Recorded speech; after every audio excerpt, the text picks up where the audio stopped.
first offer a kind of a colloquium or a corollary. When Dr. Ambujam called me up and told me that I should be speaking on this topic, I was quite excited because this is as Dr. Paili has already said, a very important topic. And then I started doing a literature search. When I started doing a literature search, and amongst the so many guidelines, including the ACOG, the RCOG, the RANSCOG guidelines, and then I looked at a PubMed search. And what was surprising to me was that for corticosteroids and Magsulf, there did not seem to be any stratification in literature. Whenever I looked at studies on corticosteroids and Magsulf, they talked about prematurity as a whole rather than extreme prematurity. So to qualify the statements that I'm going to make over the next 15 minutes, I would like to tell you that there is a dearth of literature specific to extreme prematurity. There is literature on outcomes in extreme prematurity. However, the literature on interventions and link that with outcomes in extreme prematurity is rather limited. Louis Pasteur said, in the field of observation, chance favors only the prepared mind. And really speaking, if you look at our two major interventions, which we are going to talk about, that's corticosteroids and Magsulf, it is indeed a situation where chance favored the prepared mind. Dr. Paili has already said that preterm births are the single largest contributors to perinatal mortality. But it is also true that certain interventions like antenatal steroids, surfactant, better ventilators, better NICU care in general can bring down the mortality rate in prematurity. And these, really speaking, are the three levels of preventing preterm labor-related morbidity and mortality. As of now, you have corticosteroids and Magsulf on the top. And then you have progesterone, cerclage, and rest, and something which we are waiting for currently, and that's the magic bullet on which all these interventions will probably rest. We don't have it as yet, but we hope that we will have it at some point in time in the future. It may surprise some to know that when Liggins and Harvey talked about the first RCT on glucocorticoid treatment, it was actually a serendipitous finding. They were not looking at preterm birth at all. What they were thinking was that it's the fetus which is responsible for the onset of labor rather than any maternal factor. So if you look at that paper, Premature Delivery of Fetal Lambs Infused with Glucocorticoids, which was the paper published as a precedent to their very famous RCT for glucocorticoids, you will see that what they were looking for was actually a mechanism to precipitate labor. Incidentally, they found that the lambs who were born preterm die with immature lungs that do not inflate.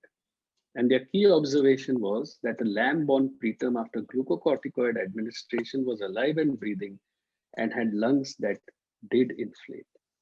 And this ultimately led to their, as I already said, very famous RCT. And that is why that quotation by Louis Pasteur is really very well applicable here. They were looking for something, and then they veered off probably in the right direction. So these are all the guidelines and of course a PubMed search, which I have used in the preparation of this presentation. I must also add that I have also used data from the RCOG guideline, the 2015 guideline on preterm labor, which has been updated in 2019. So when should we give corticosteroids for fetal maturity? The ideal recommendation is between 24 and 34 weeks. And the optimal treatment delivery interval for this intervention is after 24 hours, but before 7 days. The government of India recommends a single course of the injection of dexamethasone to be administered to women with preterm labor at all levels of health facilities in the public as well as the private sector. This is mainly for low resource settings. So what are the benefits of administering corticosteroid? It reduces neonatal mortality, essentially by improving the lung function, by stimulating the surfactant production, thereby leading to a better gas exchange and expanding the lung volume. It reduces intraventricular hemorrhage and PML. Its role in NEC, ROP, and platelet dysfunction still has to be exactly elucidated. How do we give corticosteroids? We don't give it orally, and we don't use cortisol and prednisone as they do not cross the placenta adequately. What we do use is dexamethasone or betamethasone in one of the two preparations written over here in doses which are very well known to us. You can give it 12 hourly, or you can give it in 4 doses, and you can give 12 milligram 12 hourly in 2 doses. This is the recommendation in the Government of India guidelines, which talks about the use of dexamethasone, saying you give 6 milligram each, 4 injections with an interval between injections of 12 hours. So you give it over a period of almost 48 hours. Of course, when we talk about drugs, as important as it is to know when to use them, it's also important to know when not to give them. So if there is a systemic infection, a clinical chorioamnionitis, or a widespread tuberculosis, these are relative contraindications or even absolute contraindications depending on the resource setting you're working in for the use of corticosteroids. You can use corticosteroids in these situations, but remember that they could possibly be less effective, particularly with multiple pregnancy, diabetes, a hydropic fetus, and before 24 weeks of pregnancy. Are there any problems with corticosteroids? Well, they could suppress clinical features of infection and cause a deranged glucose metabolism, and these effects could last for as long as 72 hours. So in borderline cases, you really have to be quite careful when you use corticosteroids.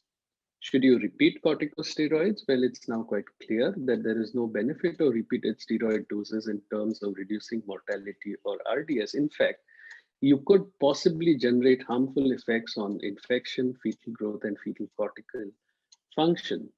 Obviously, I mean, there is a problem built into these studies of repetition, because simply by virtue of the pregnancy carrying on for a little longer time, the observational studies are biased due to naturally improving neonatal outcome. I mean, if you're going to talk about repeating, say, 3 doses, then you're essentially talking about an extension of the pregnancy to 3 more weeks. And that itself introduces a better neonatal outcome. For something that was almost, written in stone, I've listened to presentations where obstetricians and speakers have said it's actually criminal not to give antenatal corticosteroids in threatened preterm labor or in established preterm labor. It is so much ingrained in us to use antenatal corticosteroids that this study in Lancet in 2015 came as a bit of a, quite a bit of a shake-up or a bit of a shock, if you will, which showed that when patients were exposed to antenatal corticosteroids, outcomes were actually worse. Now, if you look at this trial, like all other trials, it did have its problems, because randomizations occurred at the cluster level and not at the individual level. It mainly took place in middle and low income countries and semi-urban settings where neonatal care, which is also equally important, may not have been optimum. As I said, there were heterogeneous care settings. Interventions were done in clinics as well as hospitals, and gestational age was not always correctly established. And most importantly, the effect of other co-interventions not assessed. I mean, a good trial would have been giving corticosteroids in the same kind of setting and then comparing outcomes to patients who did not receive antenatal corticosteroids. Of course, that's not to say that we don't have to relook at the way we use antenatal corticosteroids, because there is some data coming out which seems to suggest that the effect of the corticosteroid administration is probably not limited simply to the lungs and the other beneficial things we thought it is going to have on the fetus.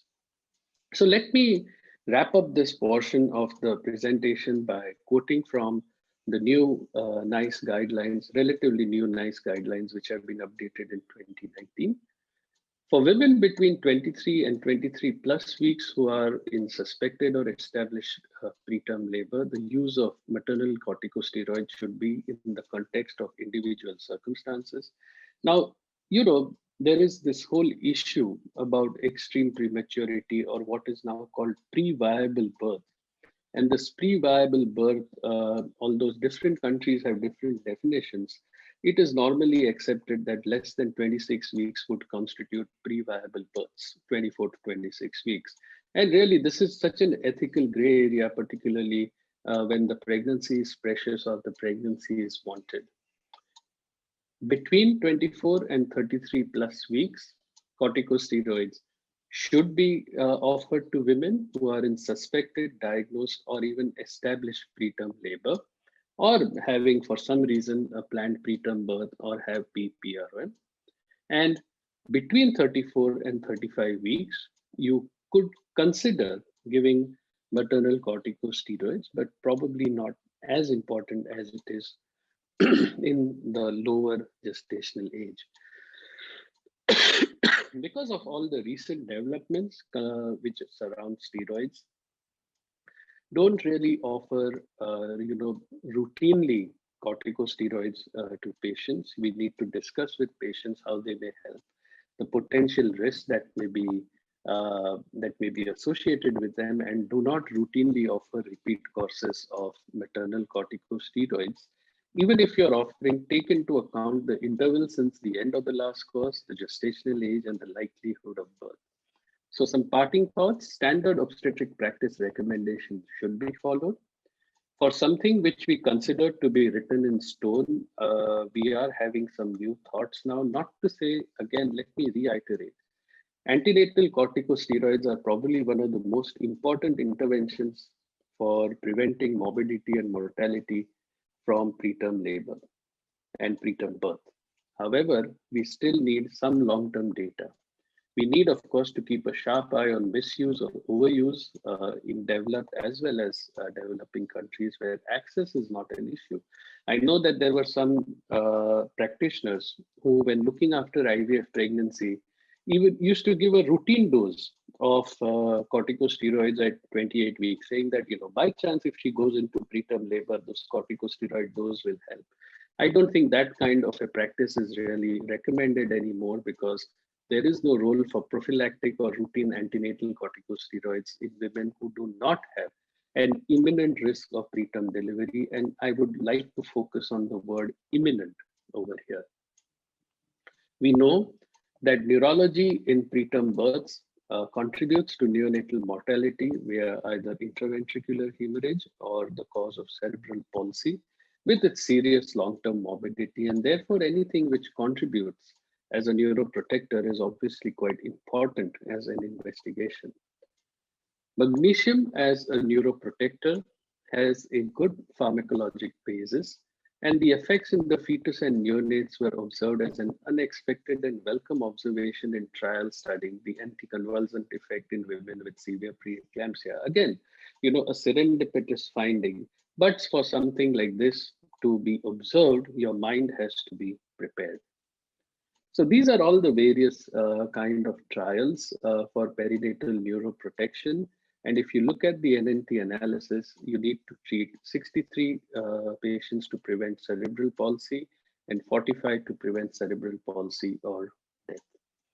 Of course, it goes without saying that the effect on neuroprotection is more pronounced at earlier gestational age. And really, this is the problem with research in prematurity and preterm labor as a whole, that the continuation of pregnancy with its improved outcomes introduces a significant bias into, the studies which surround preterm labor.